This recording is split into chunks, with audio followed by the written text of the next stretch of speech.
Hello, everyone, and welcome to Pearls On, Gloves Off. I'm Mary O'Carroll, your host and Chief Operating Officer at Goodwin.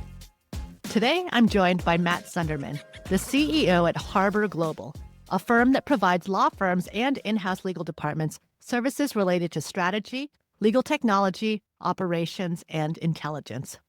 HBR is the newly branded corporate name for the combined entity that you may remember of former HBR Consulting, LAC Group, Wilson Allen, and others. As CEO, Matt's wide experience with global legal clients gives him a deep understanding not only of their challenges and opportunities, but also of the broader legal ecosystem, supporting his vision for and leadership of the organization. We had a great conversation today. Like many of our previous guests, Matt's role allows him to have a very broad view of what's happening across the legal ecosystem. We talk about the spectrum of transformation readiness, both in legal departments and at law firms. What's driving the change and sense of urgency? What's causing resistance? And what makes it so hard for this industry to change? We cover the role of tech, market consolidation. We ponder on the role of the Big Four and KPMG's recent news about entering the legal market in the United States.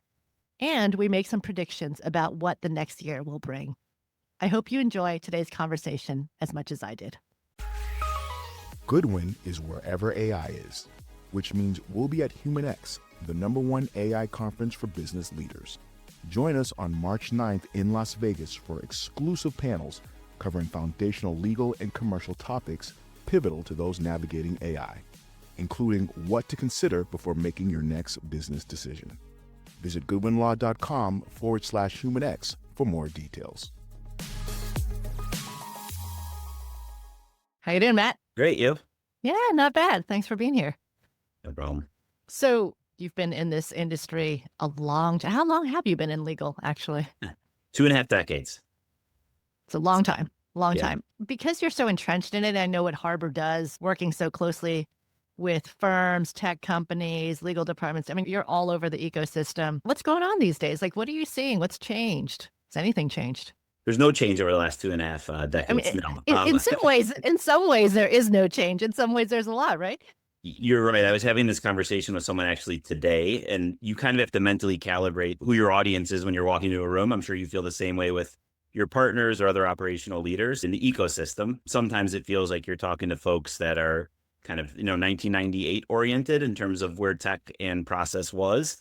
Yeah. And then sometimes you're talking to people who want to be in 2030, but they, haven't done the work to do what they need to do in order to get from where they are today to what they think 2030 might look like. So it makes it super interesting to interact with the overall market, honestly, because people are in very different places individually. And I think firms and corporate law departments and tech providers are as well.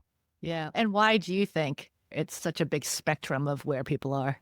So on the corporate side, you would know this better than me, living in-house and being at a tech provider that sold to that end market. But our belief traditionally has been that just the increased volume for work and the need to serve ultimately their clients, right? The stakeholders of the Fortune 500 organization or the business units just continues to increase year over year in a way that it gets hard for the corporate law departments to keep up with that demand. So sometimes you're just stuck in, BAU as opposed to transform, because it's hard to do BAU and transform concurrently. Totally. In an organization. Sometimes that has to be a bit more linear or sequentially. On the law firm side, my oversimplification is if you look at like industries, sectors, and if you think a financial outcome is a driver for good performance, I don't fully subscribe to that, but there's very few industries that have performed like law firms have over the past 20 years on a consistent basis. So you're fighting the inertia of, revenue and financial success versus the why change and why it makes sense to change and, all those other dynamics. But I'm oversimplifying. Demand on one side, the other is success and growth, right? That creates barriers to some willingness to change. Yeah, this is Richard Susskind's famous quote of, "It's hard to tell a room full of millionaires that they're doing something wrong," right? Absolutely. Yeah. But we are seeing a change now. For sure. Right? I mean, Absolutely. it's accelerating. I mean, I think we've been saying that for the last 2 decades, and every year there seems to be more and more progress. And I think in the last 5 years, it's accelerated. And then even in the last 1, even faster. Yeah. And the change is both, I think, real, and the change also of willingness to think about change has increased a lot. The conversations we're having with interested parties that want to understand the art of the possible or what are others doing, that's definitely accelerated. Have we seen like full adoption or implementation? No. But the conversations that, prelude the work or the efforts, that, is 10x what it would have been 2 years ago, honestly. Yeah. And why do you think that is? I think it's a combination of, I think the legal ecosystem is a tightly knit group, which is great and pretty well connected, even amongst the buy and sell side. But even within law firms or corporate law departments, there's a combination of fear of missing out is one driver. The other driver is, I think they all know, depending on where you sit, that it's a reality of something they're going to have to confront in a shorter time horizon than they initially anticipated. So if you thought the window for change, you had a decade, I think most would say, okay, we've got 2 years or we've got 6 months, depending on where you're sitting. So a little bit of they see some inertia and a little bit of, I think everyone acknowledges the time horizon at which you need to get from current state to future state is shorter than I think folks would have thought in 2021. Yeah, I agree. I think people think it's shorter, but I am still surprised by conversations I have about how wide that spectrum is. There's folks who are like, the sense of urgency is high. We got to get moving. We are behind. And then I've talked to many of them who are like, we see the change coming. It's going to take decades. It's going to take a long time. We're going to be very thoughtful about how we move forward. All fine, all good approaches, but very different still. Yeah. That gets back into acclimating, like on our side, particularly where I sit or we sit in the ecosystem, you really have to calibrate to the type of organization you're talking to, the type of work they perform, where they sit in the market. And this is on the corporate law department, the tech, or the law firm side. And I do believe the sense of urgency and the need for short versus intermediate versus long-term change is different depending on where you fall within those. We talk a lot about at Harbor, like the legal ecosystem, but when you're talking to a labor and employment firm versus a firm that's a funds formation or in venture capital as their primary growth, like what they're thinking about and the opportunities that they need to disrupt themselves. I mean, they're different businesses when it comes down to it. Yeah, that's really true. So I've been curious and looking forward to this conversation because I know Harbor does a ton of advisory and consulting work for all sorts of companies, firms within the legal ecosystem. What is like the top request or project that you're seeing? Let's start with the in-house corporate legal side. I'm guessing a year ago it was contract lifecycle management because that was anyone and everyone wanted to talk about. Is that still the case? What are the kinds of things that you're seeing now from that side? Just that specifically, but just general improvement of the technology stack within the corporate law department remains active. So yeah, TLM, ELM, just workflow, legal hold, IP management, just generally how do we in part streamline and in part get the benefit of the technology investments.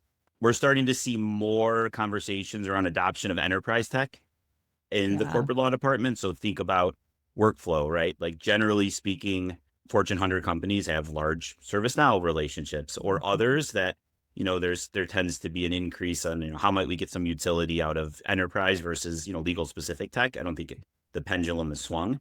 But given the advancement in like AI or the use of how do you want to use AI or CLM, we're starting to have more conversations like I felt it was 10 years ago, which is more, what do we do in-house? How should we think about our organization and structure in-house given the advancement of our tech stack and technology more broadly? What should we be partnering with third parties on? And how should we be leveraging our strong relationships with law firms? Like we've started to have more of those conversations in the Fortune 250 in a way where it felt like that was a lot of the heartbeat of our practice 10, 15 years ago. But they're revisiting that. What do we do in-house? Who do we partner with in the broader ecosystem? And how do we leverage law firms? Because I think technology change has made them rethink this is another time to revisit that mix.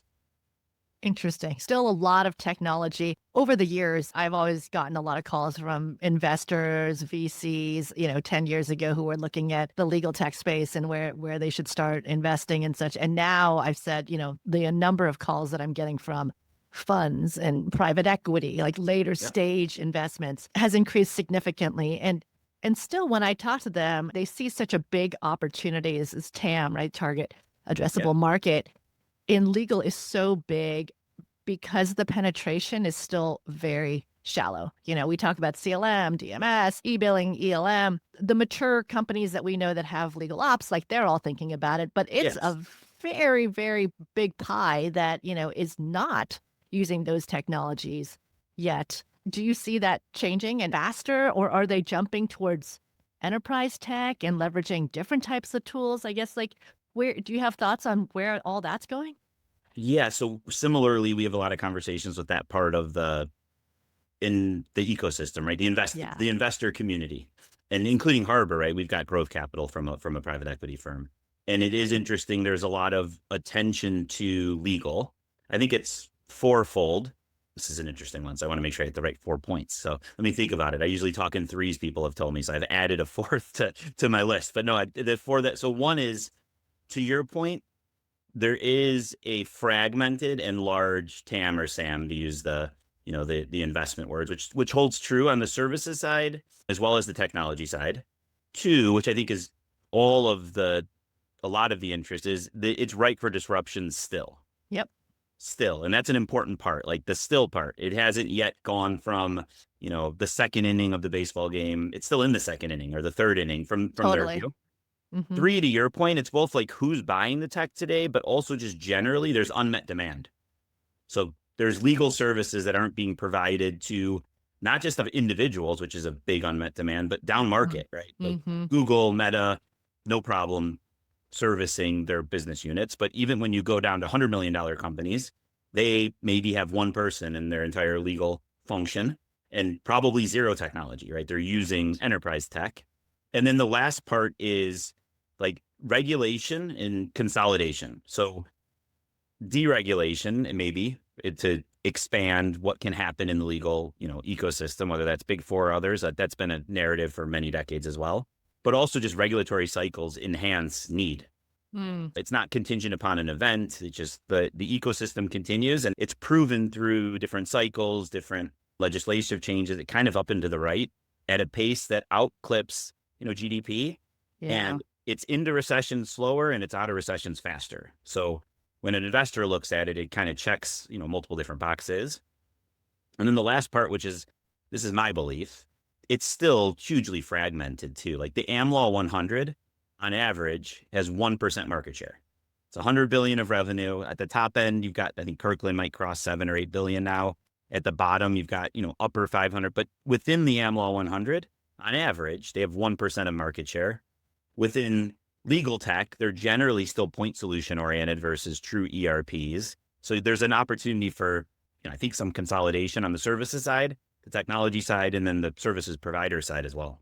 Yeah. And we are seeing a lot of consolidation, right? And increasing even over the last 12 months on tech and service providers, in law firms. I mean, all of it. I think law firms have done better probably than the tech or services providers, but there's very few that can truly serve their clients, general counsel's office, on a global basis across kind of end-to-end services that they might need. And so I think you could argue that consolidation is, beneficial to that relationship. And then the tech market, I mean, it's been so fragmented, as you said, and just explosion of startups and not necessarily vertically or horizontally integrated. So there's a lot of opportunity there to not have a bunch of point solutions. Yes. Right. And interesting, like outside of the investment community, we're starting to see enterprise tech. Seems to be like every decade, enterprise tech gets interested in legal, like whether it's Microsoft or Workday or ServiceNow or, insert the household names, Salesforce. Right. Right now, they're all interested in legal as well. So you've got like investor community, you've got enterprise technology, you've got all these things kind of coming together concurrently right now. So yeah, well, it makes a lot of sense, right? Because legal as a function is, in my opinion, the most integrated and cross-functional group in the entire organization. You really can't get anything done without touching legal in some way or getting advice or a contract. And so it's part of the workflow of business. For sure. So. Yeah. It's required for talent acquisition. It's required for M&A. It's required for contracting. I mean, it touches all dimensions in a way that, finance might, but finance is more from like an FP&A or compliance point of view. Not, you can't do work if you don't get your financial report on a monthly basis. You can still do your work. Yeah. It hopefully helps you do your work. Yeah, that's right. Well, what about on the firm side then? Again, as an advisor to a large majority of the law firms out there, is there a most common engagement request that you guys are hearing? It's that one I think is It's similar, but it's like a different flavor, I would say. So it's twofold. One is we're talking to more firms. Like historically, I think we would talk to Goodwin. This is just an example for those that are listening. And folks wanted to talk about finance and a financial system project, or risk and implementation of a risk tool or a process redesign. I think one thing that we're starting to do a lot more is, all of these core business processes of a law firm are multi-departmental and multi-system. So how are we looking at entire workflows? So like we talk about the client matter lifecycle, which typically touches 25 technologies and 5 different departments, from, how do you onboard clients to how do you get paid at the end of the day?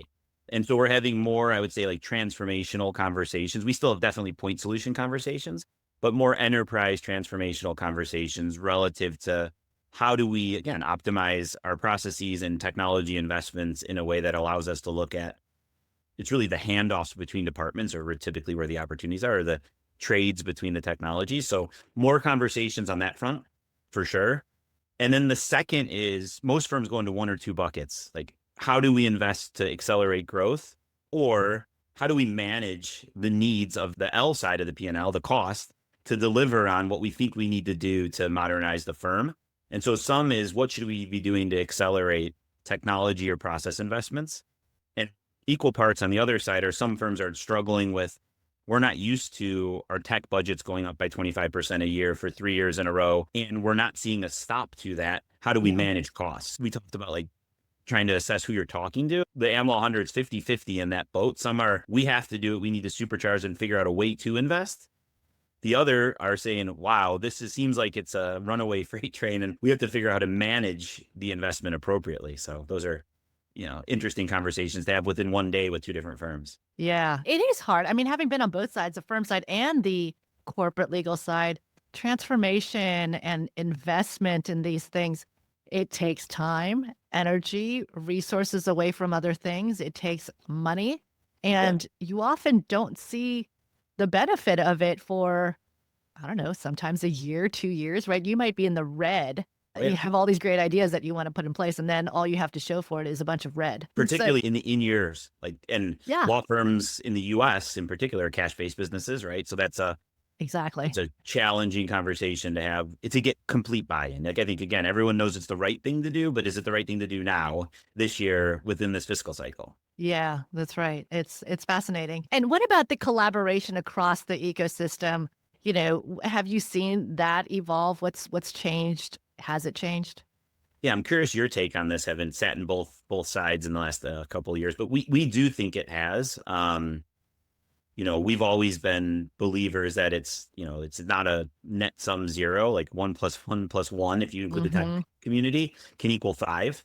Obviously, there's different goals depending on if you're thinking about the general counsel's office versus the law firm, right? One is managing, the enterprise risk and hopefully accelerating growth. And the other is, a business that's driving the P side of the revenue. But our view is, in particularly market. So like we play a little bit more in like the Fortune 500 and the Global 300 space. We have seen deepening partnerships and even more alignment around how are we doing something from a tech or process standpoint to make both of our goals accomplished, right? And concurrently and collectively, is it happening at scale yet? I would say no, but we're being asked more and more, and like law firms in particular are trying to think about, how do we provide services and how do we partner with our clients that make it easier to do business with, because they see that as a strategic advantage. Yeah, that's absolutely the trend I'm seeing on the law firm side. I mean, and my comment, having been on the client side for so long, you definitely are in much more of a collaborative environment because you're incentivized to constantly be, what I call right sourcing. And so you're looking at, who should be doing this internally, who should be doing it externally. Should I bring a vendor in? Should I bring tech in? And so you're getting advice and kind of like working and getting all these different parties to work together towards the single goal. When you're one of those spokes rather than the hub, you really have to be proactive, as a vendor, as a tech company, as a law firm, and thinking about, all right, this is all about the client's needs and how do we drive value for them rather than sitting around and waiting for them to call with a request or a feature or whatever that is. Yeah. How do you remain front of mind? How do you remain educated about their business? If you're talking about the law firm, like we've run a survey for 30 years, and the dimensions below this have always changed over time. But the number one reason, and you should tell me if you disagree with this, but the number one reason, the GC's office selects a firm always has remained, one, expertise of the lawyers, and two, knowledge of my business. Right. Cost matters, technology matters, focus on, diversity and other dimensions always are on the list. But the number one and number two is, do I think these attorneys are the best at what I need them to do, whether that's a deal, a fund formations, a labor and employment, a litigation dispute, IP, followed by, do they understand my business year over year? Whether it's 60% of the decision or 80 varies, but it's always 1 and 2. And so I couldn't agree more. I think number one, like you said, the actual aptitude is just table stakes. You're not even considered if you don't have that. Number two is how they make their decision. Ultimately, it is on like who knows my business best and who can help me with it. And when you're a client, you're constantly assembling the best team to be an extension of your own team to help you. A piece of advice that I'll give to everybody that I didn't totally appreciate when I was a client is how much these vendors, these consulting firms, these tech providers, your law firms can add value, how much information and data and perspective they can provide. I mean, think about your seat at Harbor. As soon as I started here, we had a conversation. I'm like, what are you seeing? What's everyone talking about? What's everyone doing? And that just the visibility that you have across the ecosystem is huge. When I was at Ironclad, it was the same thing where I thought, oh my God, for the first time, we know contracts. We know this process better than anybody. I don't care if you've been at your company for 20 years working on contracts. We've done it for like hundreds of different sizes, different industries. We've seen it work. We've seen different models. We've seen what the challenges are.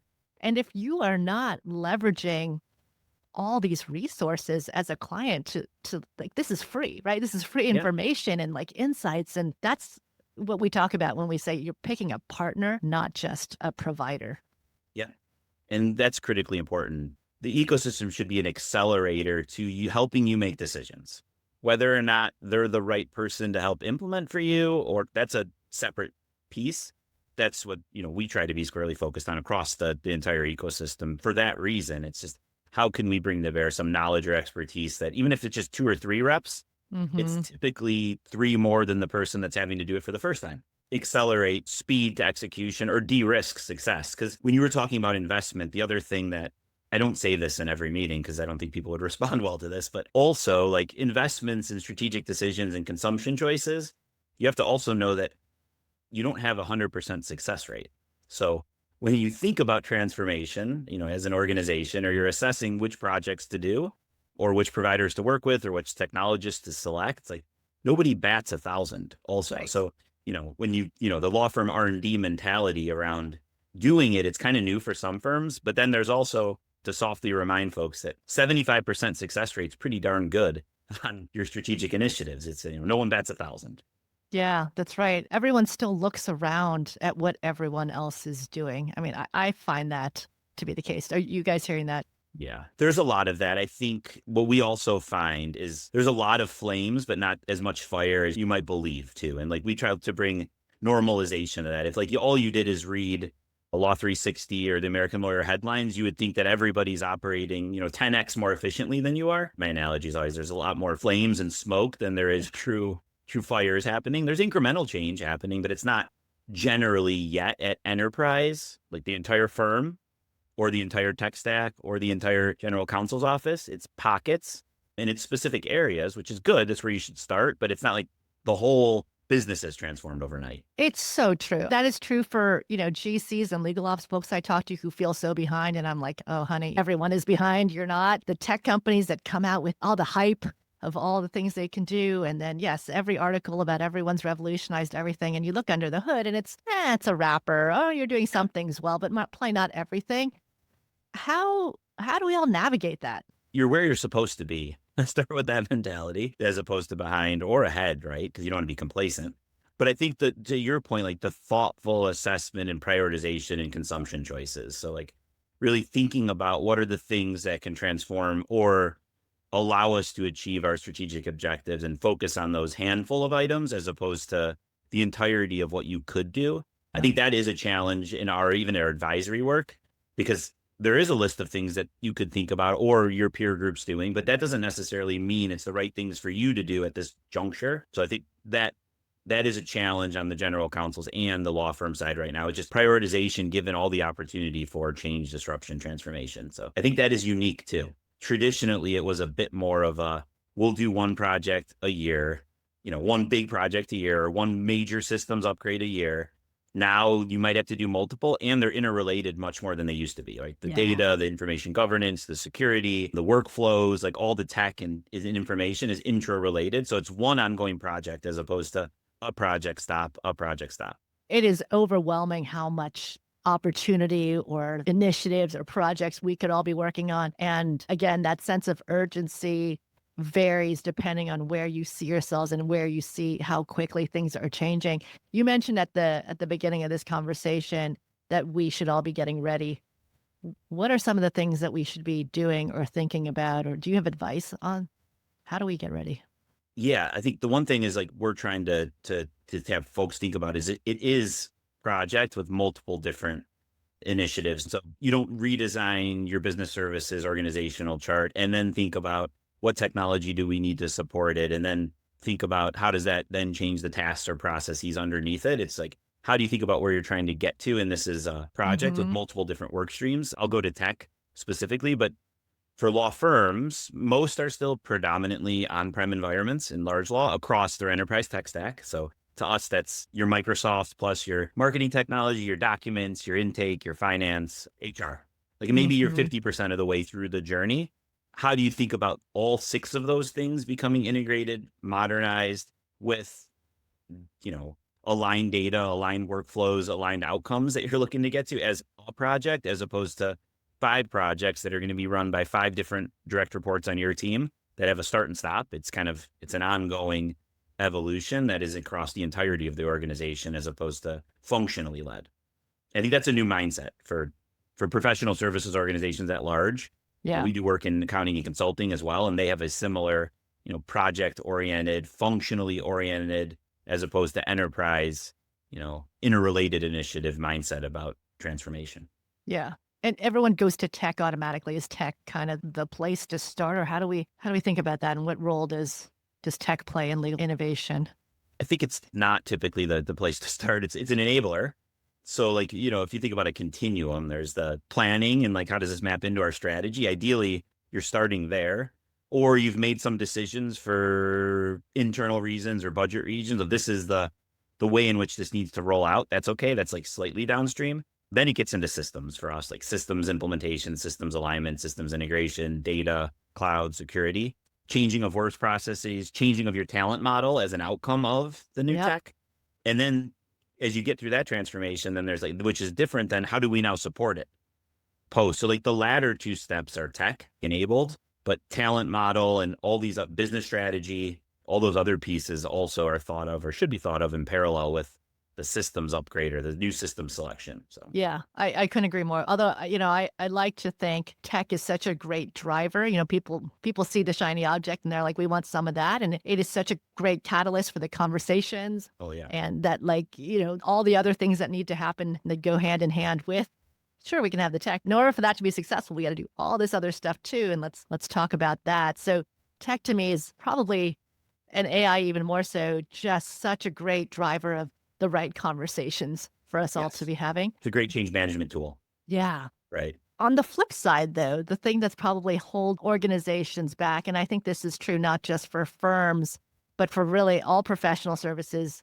organizations. You come from one as well. I'm actually curious to see how you think about this in your own org. That law firm operating model, the partnership, the incentives, that to me has been a challenge for all these services companies. And, we can talk about KPMG's recent announcement that they're entering, the law firm legal services market in the United States. Historically, I think the big 4 have been challenged also with moving quickly because of their partnership model. And now you're hearing that from the CEO of McKinsey that, that's a challenge for them. Do you have thoughts on this, and how does this play out in your own organization? I wish I had the silver bullet internally at Harvard, but much better at giving advice. The real challenge that we find internally, and I think I would imagine is the same in law firms, is the to from acclimation of where you're at today and where you want to be. At least in our world, 80% of our effort, energy, and revenue in the short term is continuing to support clients on things that we've traditionally done. The fact that there are new solutions or new things that we need to be advising or technologies that we need to be implementing for clients is critically important, and we need to be doing that.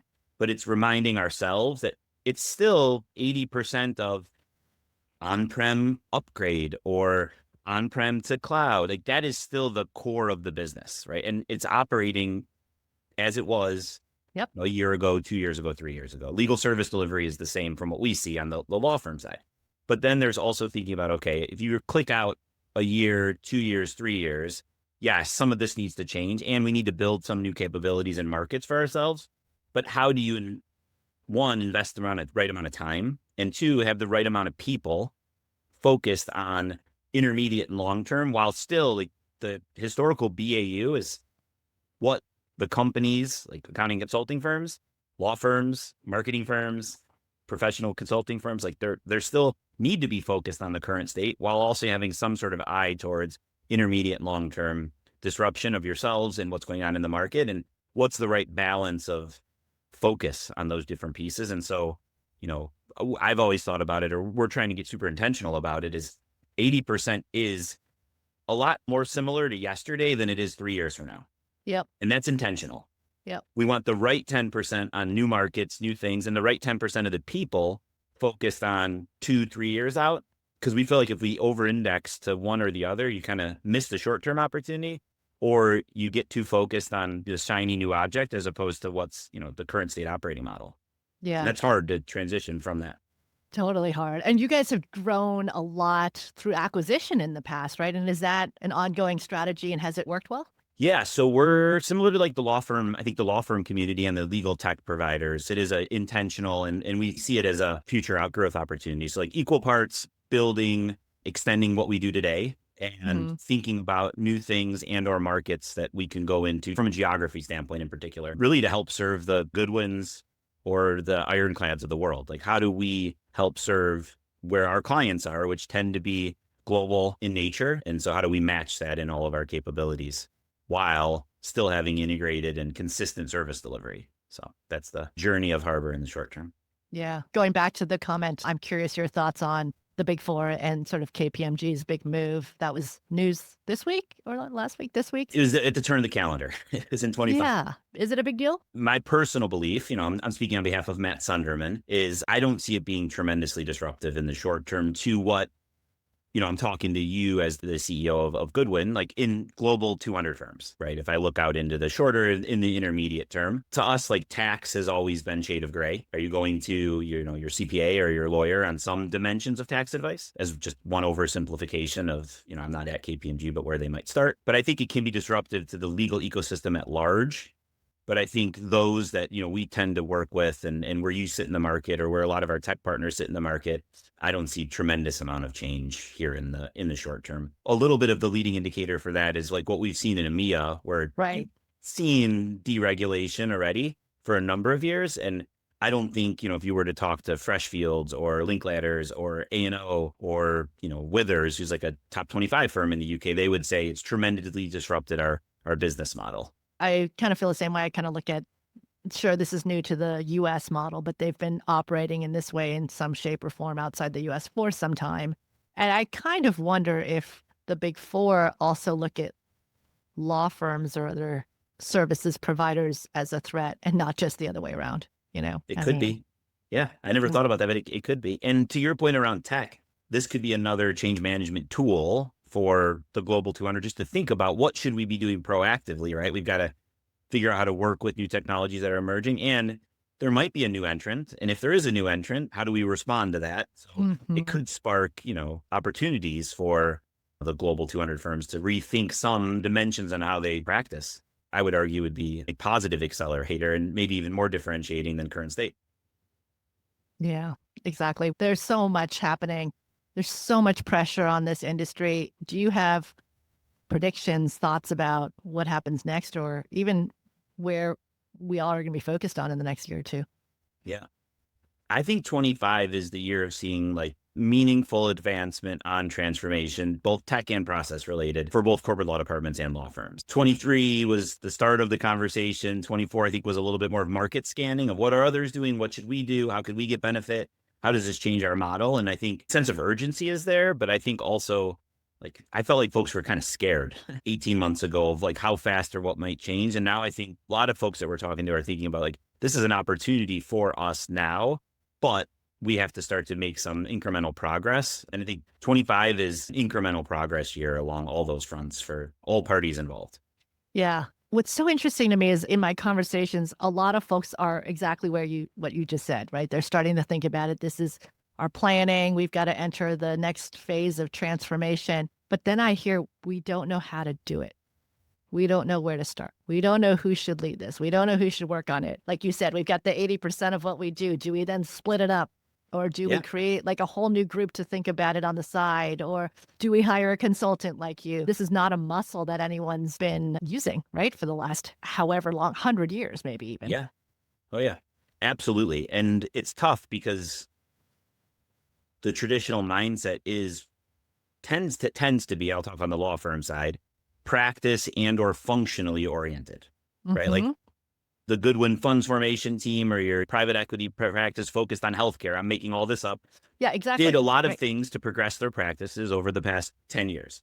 But historically in firms, it tended to be more practice centric or functional centric. So talent wanted to change their processes to make onboarding and exit better so that your alumni network gets stronger. But it was a talent exercise. There's a new investment also. So you've got tech investment and now you've got strategy execution investments. How do we think about that interplay too? And those that we're seeing make meaningful progress on it, generally, this is an oversimplification, has to have an enterprise hat.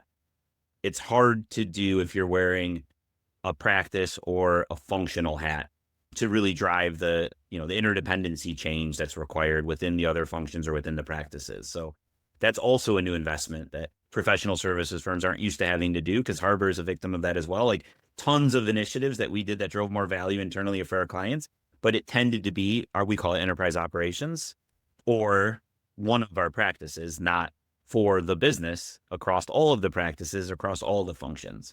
And I think creating those roles in that space and that autonomy, authority remit to drive that change is new and challenging as well.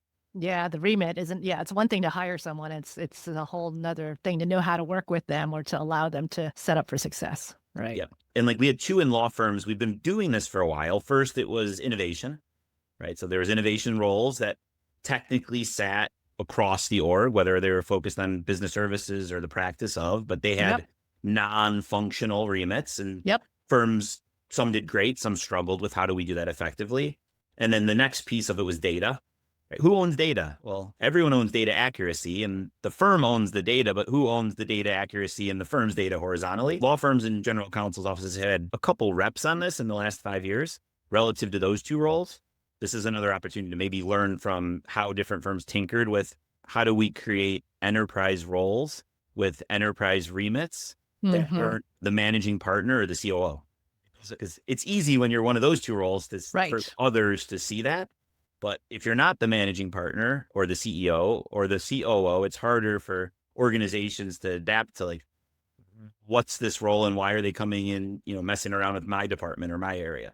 Yeah, very true. Very true. How did you get into this space? You said it, what, two plus decades? By mistake. And you're not a lawyer. What was your background? So I was at a consulting firm in Chicago that was industry agnostic, but speaking of audit relationships, was the former auditor for Sidley in Chicago. And they did one of the first transatlantic mergers way in, the late 90s, early 2000s. And we had a team of people that worked on merger integration, expense management, post-merger. I didn't even realize that there were, at the time, a big law firm was probably north of 200-300 million, not billions. I wasn't a lawyer, and I thought being a lawyer was more from an individual basis or the plaintiff side. So that was project one, and then had project two in Chicago, and then went overseas and did some work in the Magic Circle side, and then have looked back and have spent 90% of my time in law firms, corporate law departments, with a little bit on the accounting and consulting space. God, so you were servicing law firms just by accident. You kind of fell into Yeah, at that. the time. Yeah. At the time, it was an audit relationship with probably the managing partner of Sidley, and like, wow, you've got a big international integration you need to think about or do. Very different though. Like the digital transformation was indexing boxes and deciding whether it was too costly to scan them or not. You know, like, is it worth the investment to scan the client matter file, to digitize it? Because where does it go then? And how do we search it? Or, you know, I mean, those were the technology questions. Aren't we all still asking ourselves that question too? Yes, law firms still are spending a lot of money on boxes in warehouses. Yeah, I dealt with that. I have that here. I dealt with that at Google. This is not an old problem that everyone has solved yet. The boxes still exist. Yes. Then we would go, like, we literally had a service to do that. We'd go in and see them. That was like part of it. Yes. And you'd find shoes and coats. And, Exactly. The vitamins. cold lunch.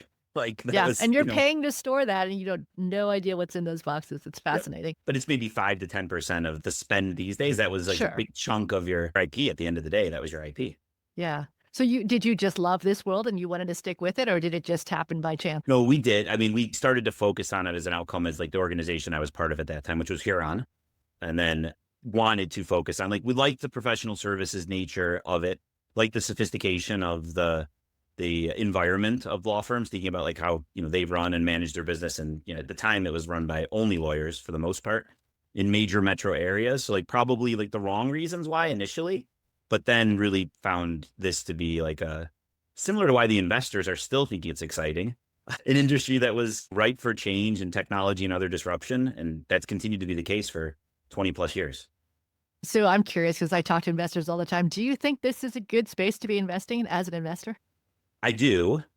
The reason I paused for a second is like where I was thinking. I paused too. That's why I was thinking, asked, like, are you talking about investing in like disrupting the practice of law? Because some of them are thinking about that, right? Like, you know, trying to form a tech-enabled law firm in Arizona right now that waiting for deregulation, or tech relative, like the ironclad type, or harder professional services. Yeah. I think there's opportunities across all. The biggest thing we'll look out 10 years is there will be massive consolidation still. I look at law firms' technology stack, and I'm not going to pick any providers because we work with most of them. There's 10 that have large, meaningful install bases right now. And like, I have a hard time looking out 10 years and saying like it would be rationalized down to 5 or 4. I could not agree more. Yeah.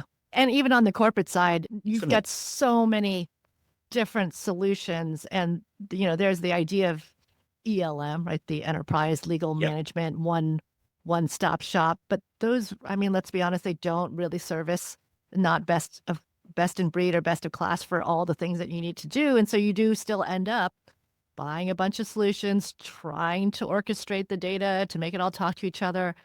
But they are very different products and functions and specialties. And so it's not hard to see why we are where we are today. But yeah, the future's got to look different. Yeah, I still think there will be a place for point solutions. Like, I don't think like all of those things that you just rattled off are big businesses at scale. And I think there will be a place for point solutions. But in like the core, it's hard to imagine it couldn't be less than what it is presently from just a count. Well, and then does it fit? I mean, to the earlier conversation, does it start to fit in as one part of a larger enterprise solution? Does it, you know, is it part of your Google suite or your Microsoft suite? Yeah, absolutely. Makes a lot of sense. Yeah. Like, I think right now, at least what we see, because we track this really closely because we do a lot of the advisory implementation work, and like Microsoft, for example, they're hugely interested in legal, but mostly for consumption. They want domain-specific technology providers to create the UI and the workflow and the, you know, the interface that you, Goodwin, gets to interact with. I manage your Intap or Elite, you know, like they have good relationships for sure. But at some point, does that change or not? Maybe it doesn't, right? Maybe it is. There's different workflows, AI embedded that is specific to industries and tech with the large providers on the back end, or maybe it's not, but it'll be interesting to see how it all plays out.